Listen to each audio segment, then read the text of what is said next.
So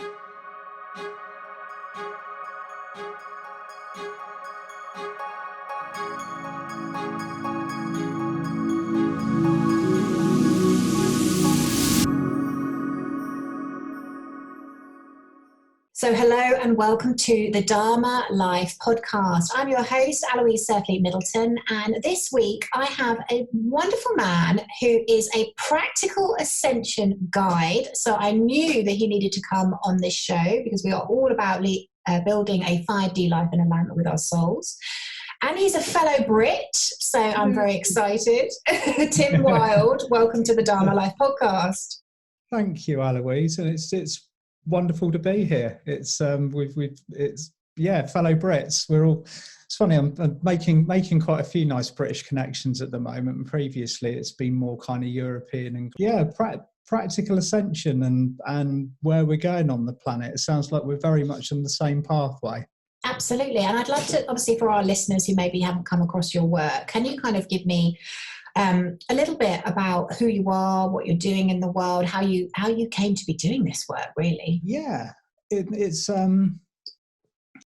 was born in 1972, live in Dorset, never really kind of been out of the area apart from to work. But I was one of these kind of awake from an early age types where I was kind of staggering around as a toddler, seeing things that I was very highly aware of weren't being seen by other people. And I was very lucky to have two kind of hippie parents who were into transcendental meditation and kind of read all the Maharishi books and the Don Juan, Carlos Castaneda stuff. And so they had a knowledge of life in other dimensions and kind of things beyond the scope of normal human perception. So I wasn't shut down like a lot of normal people are. And so that kind of carried on. My teens, I shut myself down like most teenagers do, threw myself into sport, grew up like you do, and then had a bit of a life changer when I was just coming up to my 18th birthday. I rode into a tractor and fractured my skull on my push bike with no helmet. Ouch. And left my body for 20 minutes. And when I came back into my body after having that kind of traditional light at the end of the tunnel experience that you hear on YouTube and proper near-death experience. Apparently my pulse was non-existent for like 20 minutes and it was the real deal. Wow. And I can remember having this dream about riding down this beautiful tunnel, which anybody who knows the area, it was Badbury Rings and the sun was shining at the end of it, and riding down there, didn't want to come back, and I was dragged back into my body, and the convalescent period starts after this. But I had changed things where I was not wired as I was previously. And I'd started looking for information, which is kind of what we describe as a seeking phase. You know, you kind of launch into your spiritual pathway, and the first thing you want info. And so you sponge up just about every single thing that you can lay your hands on. So I started off with the books on the parents' shelves, and then I kind of moved into the more kind of esoteric side of it, and I discovered Joshua David Stone's books, the American Ascension author, and Diana Cooper kind of simultaneously. And that was it. I was sold.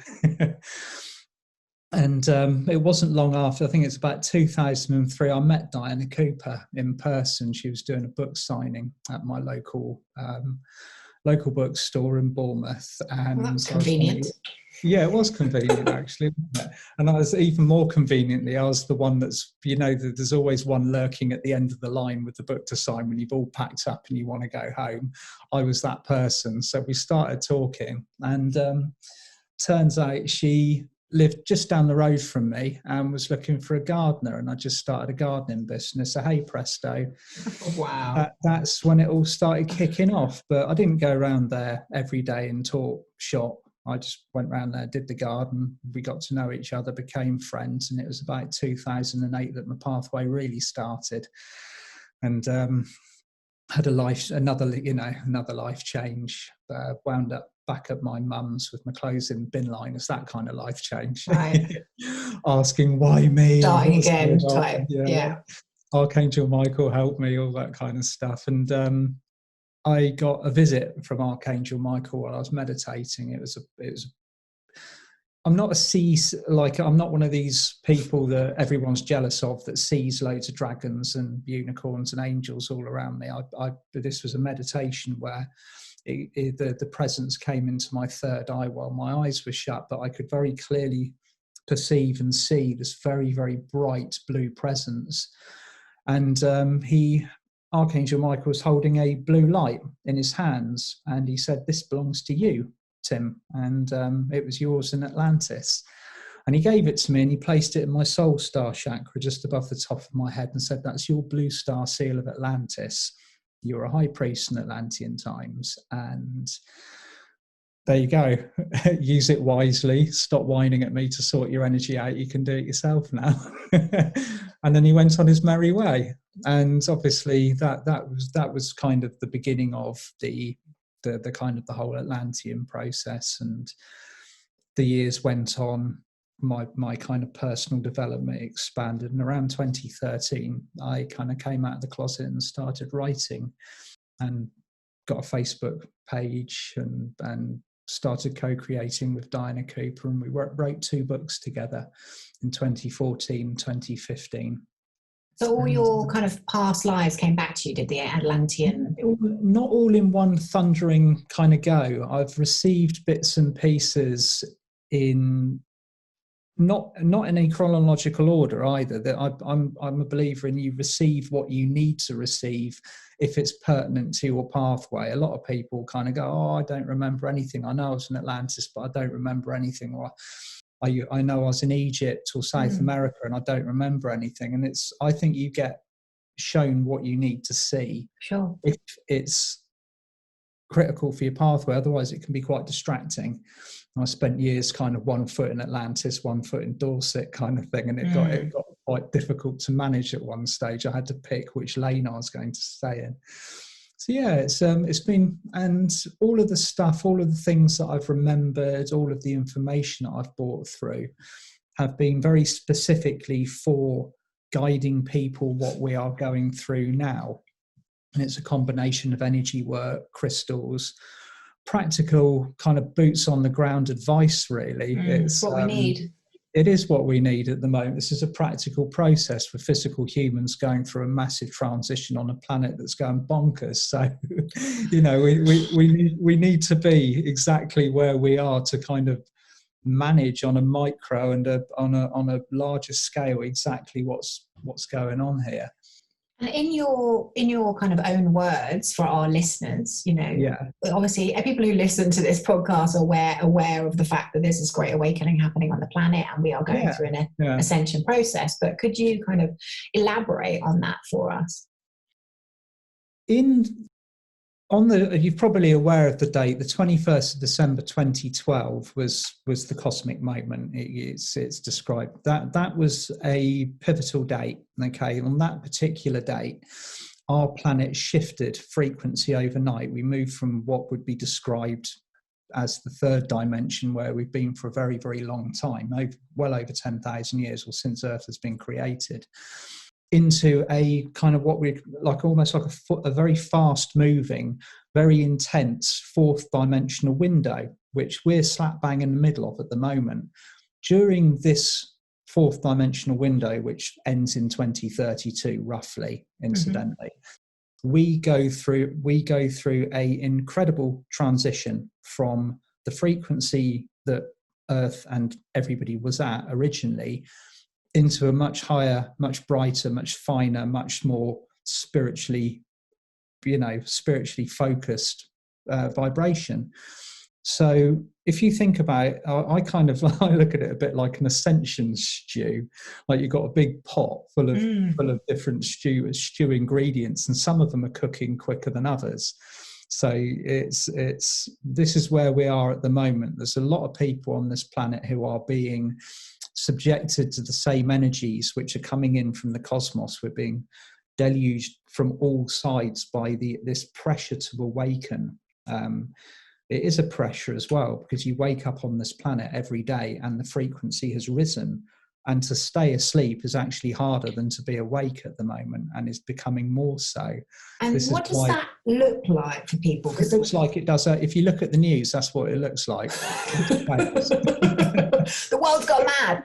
But in the sense of, is it kind of, the way I understand it is it's almost like anything out of alignment, like we're really being shaken and awakened. You know, it's like you can't stay asleep. That's it. It's like sticking popcorn in a microwave or boiling something. It just ping, ping, ping. If you look at it from a spiritual perspective, what happened? I mean, I think probably about 3 years ago during the Lionsgate 2017, I got information from Archangel Metatron that the frequency on this planet had risen so high now that every single heart center had been triggered at a 5th dimensional frequency globally. Okay. And I was like, I'm not telling people that. They're going to think I'm potty. You know, like if you look at the way everyone's behaving out there at the moment, how can I say with a straight face that everybody's heart center had been triggered at a 5D frequency? Surely we'd be living in love and harmony. And he said, no, that's not how it works. If you trigger the heart center, you go through an instantaneous entry into the dark night of the soul. So what you've got at the moment is a planet with 7.7 billion people in various stages of the dark night of the soul. You and me and a lot of other people listening. God, I was out of the way. Yeah, we're cool. We're kind of on the other side of it. Hopefully, touch. Yeah. But the souls that are really struggling out there at the moment, and they're the ones that are making the silly laws and the regulations and causing all the fuss. They're being pushed. They're the ones that are being pushed on a frequency level to the point where they no longer can sustain their old level of consciousness. Hence the madness. It's what it looks like. I was warned or told 5 or 6 years ago when I was writing something. Serapis Bey just kind of chipped in and he said, look for the miracles within the madness. It's going to get a bit funky out there. And it has. Goodness, yeah. But the good news is, by the sounds of things, is that people who are, like you said, policymakers or in political positions, for example, are kind of going to be literally woken up to the madness of what they're doing and potentially see what's happening. If you are going, this is quite cut and dry what's happening on this planet. If you are going to make the shift, which the majority of us are, this isn't an ascension process just for a select amount of people. The idea is the whole planet moves through this shift, but there will be people that choose to continue to learn at a 3rd dimensional frequency simply because of the level of their soul progression, so to speak. Sure. But they will be in a minority. So the majority of us. The number I was given in 2008 was over 6 billion people. So over 6 billion people are making the shift. And there will be people that decide that they are not going to do that, or they pass early, which is natural on this planet. People pass over every single second of every single day. Yeah. And that happens globally. It's not something that's happening because of what's going on at the moment or because we're ascending. That's life.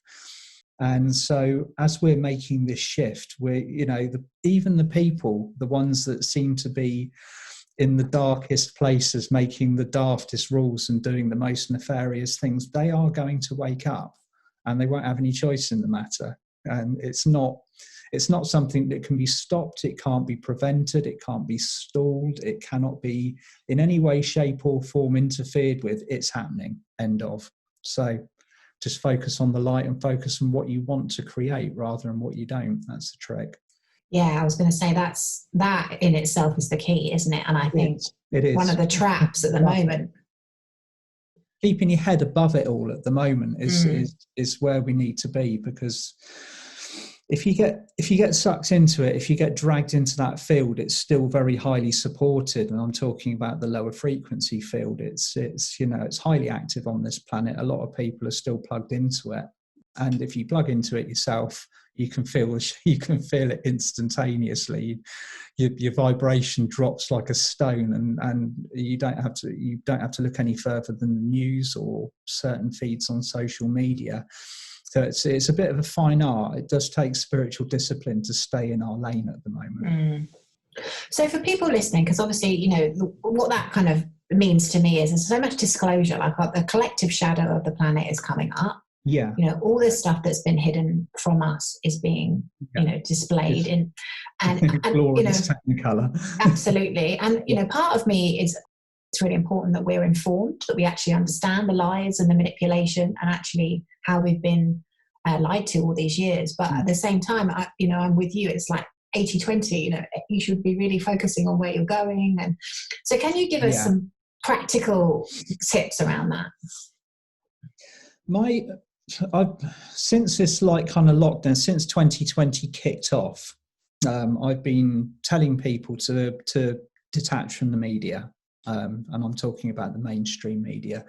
There's a lot of information about what you're talking about circulating in our field. You know, the light workers are doing a very good job of dragging all of the shadows to the surface. But what I've noticed is that it does tend to drag them in and drag them down as well. So it's finding a balancing act. It's the second you are triggered, the second that you become immersed in anger, righteous outrage, anything that is taking you away from that focus. And I'm not being fluffy and head in the clouds kind of about this. It's how we need to function if we're going to stay above what they're trying to create, if you see what I mean. So stay informed, be aware of what's going on. I know what's going on, but I don't dive into the nuts and the bolts of it. Sure. I just let it come up, and it's almost like a passive observation of what's occurring. You know, it's the energies are dealing very effectively with things that need to be dealt with. We're creating the next part. We're creating the kind of the fifth dimensional reality. That requires a dedicated collective to be doing that. And there's so many of us on board now. There's you, there's me, there's everybody out there listening, but it's about fine tuning how we do it. Sure. And it is a practical process because you've got to be grounded. You've got to be realistic. You've got to be human, but also realize that humans are very underrated on a master level. So we're stepping up big time. So for our listeners who they've gone through their awakening, they're probably at varying stages. Some of them are newly awakened. Some of them are, you know, been awake for a while. Yeah. What you're saying is focus on your own lane and focus on your own life. Yeah. Yeah. And how can we support the collective in manifesting and creating this kind of new earth energy? One of the things that I believe is that every single one of us are teachers. We all have something to teach. So you don't necessarily, by being a teacher, it doesn't necessarily mean doing what I'm doing or what you're doing or what, Diana Cooper's doing, where you put yourself on a platform and you get yourself out there. I mean, just being who you are in your highest frequency. That in itself, it provides a platform for other people to step up to. You just, by your vibration alone, by holding that fifth dimensional frequency and working on, this is what I mean by focusing upon yourself, as within, so without. Once you've got yourself right, everything else around you rises to your frequency. It's almost like a chime. So you set everything else up. And the way that the reason why this ascension process is working so effectively and it's happening so quickly is because once you have lit yourself up at a fifth dimensional frequency and you're holding that light, everything around you rises to that frequency. It's a process of alchemy. So you don't have to be doing anything apart from being a good person with a kind heart, or you can be out there getting the information out there and guiding people, helping people. Every single little thing you do, people will learn from you, because that's, if they haven't stepped up, they will be stepping up soon. So we need to be guides and teachers in that role. Does that make sense? That makes sense. So almost living that highest version of yourself. Yeah. And can you talk a little bit more about maybe how we do that, like as in the inner work? Inner work is a process of honesty more than anything else. It's about being honest with yourself. It's about accepting I mean, the way that things are being kind of orchestrated on a frequency level at the moment, nothing stays hidden.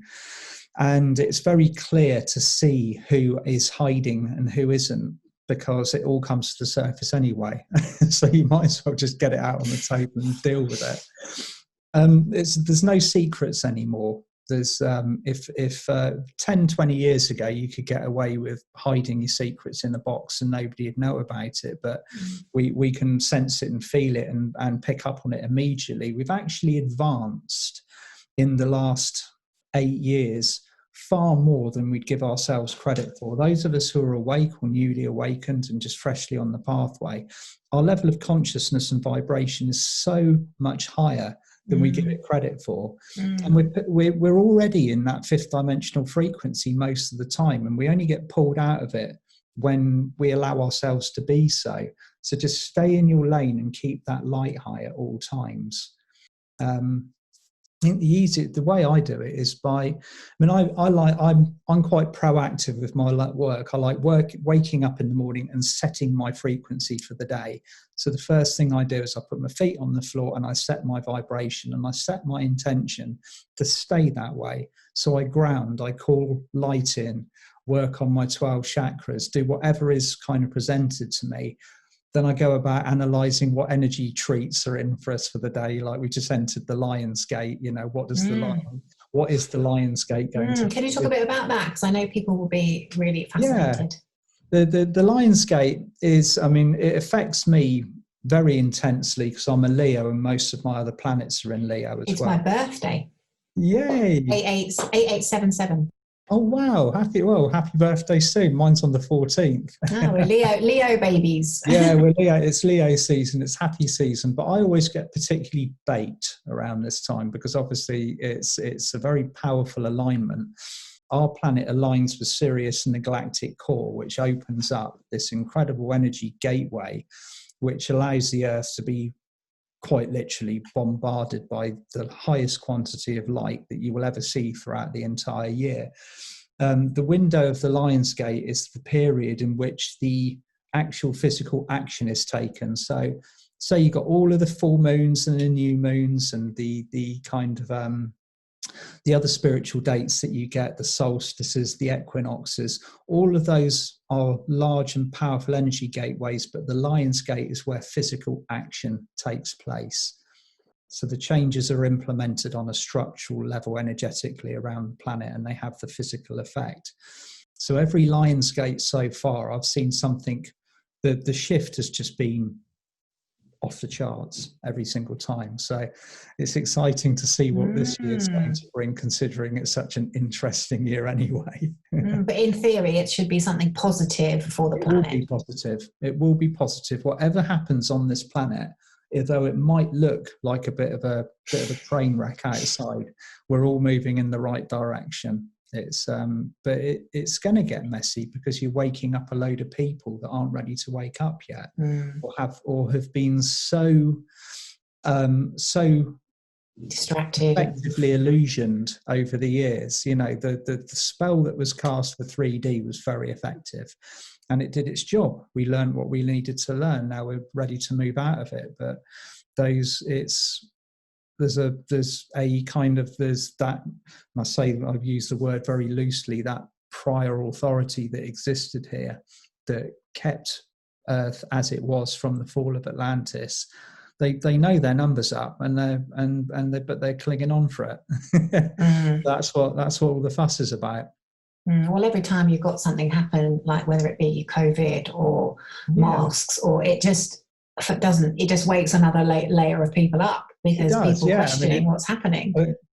Archangel Metatron described this year, or the whole COVID thing, as the biggest own goal in recorded history. I like that, own goal. When he said that, he said they couldn't have made it easier for us. They really couldn't have made it any easier if they tried. It's just absolutely on a plate. Everybody's waking up now. It's backfired. Wow, so, brilliant. Fantastic. So really, like you're saying, get the popcorn. And observe and enjoy, but do it from a place of, this is done, we're ascending, now it's about really focusing on creating our own heaven on earth. Yeah, absolutely. And the best part about it is Another thing I've been working on is what I call the Atlantean Ascension Blueprint. I mean, we're not moving into uncharted territory. We've already blueprinted out where we're going to be going by having a very high frequency society in Atlantean times. I mean, it failed ultimately, eventually, but there was a 1,500 year period called the Golden Era. And during that era, we blueprinted what we are going to be doing for the planet, for the whole planet, in that period of time. So we've already got a very well-made blueprint to move into: the healing, the technology, the unity, the planetary unification will be vast. And we're already starting to come together energetically, but it's actually restructuring society on a physical level without the destruction to move into it cleanly and effectively. That's what the plan's all about. Fantastic. And of course, a lot of us are back. Yeah, we are. That's back. why we came back, it's a big Atlantean party, basically. Yeah. I'm having a great time. Yeah. It's hard work, but it's good. Yeah, and I think that's the thing, isn't it? It's to rest assured that this golden age, this golden era, again, will be here on this planet, but where we get to enjoy it. Yeah, it's one question that this will probably be on the kind of the minds of people who are familiar with this, is like, one question I get asked a lot is, will we make the same mistakes that we did at the fall of Atlantis? Sure. And the answer is no. I've been told very clearly that when we finally get back what we need, what was hidden away at the fall of Atlantis and kept sacred in safe places in crystal skulls and other places all around the world, the consciousness of our planet will have risen to the point where it won't even be it won't even be questioned. We won't even think about misusing it. So this is why it can't happen again, because we've all shifted. It's not a 3D planet that makes decisions like that anymore. And it's a bit, I remember using the term boiling the frog in a workshop in January in Germany. Everyone looked at me like, oh my God, it's an English phrase where something happens slowly over a long period of time. Over the last 8 years, we've shifted our consciousness to the point where we're not so much I anymore, we're more about the we. And the further towards the fifth dimensional frequency we go, the more that will happen, until we're not even thinking on a selfish level anymore. It's almost a little bit like we're in the rush for 5D. People don't realize that the kind of what we would regard as our concept of free will no longer be recognizable as it was in the previous dimension. We won't be thinking like that anymore. We won't be thinking, oh, I'm going to do that because it will serve me and not other people. We will be operating on a much higher consciousness. It's almost like that 100th monkey. So just literally get to us. Because I've noticed that, like, I've been doing this work for 15 or 18 years or so. And I've noticed how people just get things so much quicker than they did. Do. Yeah, it's totally... because we're so busy and we're under so much pressure on our pathways, a lot of the time we don't stop and take stock of how far we've come. And even people that you wouldn't think of as awake are actually awake. They're just kind of manifesting their consciousness on a different level. No, they're not going to be in workshops talking about dragons and unicorns and looking at crystals. They're manifesting it in different ways, but it's because they're not identifying on that level doesn't mean they're asleep. So there's the awakening on this planet at the moment is much, much bigger than a lot of people take credit for. And things that are happening in the news and the media are just stories at the end of the day. Absolutely. Fantastic. And then just quickly, I'm conscious of time, but you mentioned this date, 2032. So this is like we're in our Ascension window effectively. Yeah. And what happens at 2032? Well, by 2032, we should have got the job done. It's a bit like if you're building a house, you put the foundations on first and you put the bricks up. Then the plaster, then you put the first fix, the electricians come in, then the plaster is finished, and then you paint over it at the end. By 2032, we should be painting, and everything should be starting to look nice. We should be starting to really see the effects of this energy in our societies.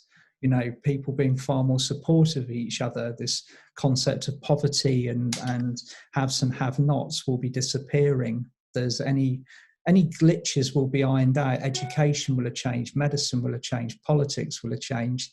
Anything that is out of alignment cannot move into this frequency, hence the chaos. It's because it's all being stirred up so that people move away from it, create something far more positive. But you can't do that without the wobbles in the middle. Yeah, yeah, we call it breaking down to break through. Break down to break through. That's a very, very apt. That's a very good way of describing it. Yeah. Oh, Tim, thank you so much. Thoroughly enjoyed this conversation. So where can people find you if they would like? You mentioned your blueprint. Yeah, I'm fairly easy to find on Facebook. I'm Tim Wild Practical Ascension, and that's Tim Wild, WHILD. It's a bit of a funny spelling. Or I'm on timwild.com, which is my website. That's basically where you will find me hiding. Fantastic. Yeah. I don't do a huge amount of other social media, but those two are highly active, like my website and my Facebook page. Excellent. And so people are interested in more practical ascension tips, then you're their man. Yeah. Come and check it out. I've got a lot of info on there. I've been running the website for 5 or 6 years now. So ever since I started working on this process, I've been logging information. Fantastic. Oh, well, thank you so much for your time. Really appreciate it. Thank you for inviting me on. It's been lovely. No, my pleasure. And if you're listening to this, I'd love to know what you got, what you took away from the conversation. How do you feel after listening to this interview? Do you feel elated that effectively we're doing it? Whether you like it or not, we're going. Mother Guy's going. We're along for the ride. And get your popcorn and enjoy yourself. Willingly, all kicking and screaming. Yeah. We will see you next week with another amazing guest on the Dharma Life podcast. Thank you so much for listening to the Dharma Life podcast. I do hope you enjoyed this episode. Please come over and say hello on my Instagram, our Facebook group, and also please let me know what you thought. So if you are listening, please take a screenshot of the podcast that you are listening to. Tag me on Instagram and I will reshare your post, and please let me know what it is that you got out of today's episode. Remember, when we do our Dharma, we are happier, healthier, we live longer, and we have a deep sense of unshakable inner peace.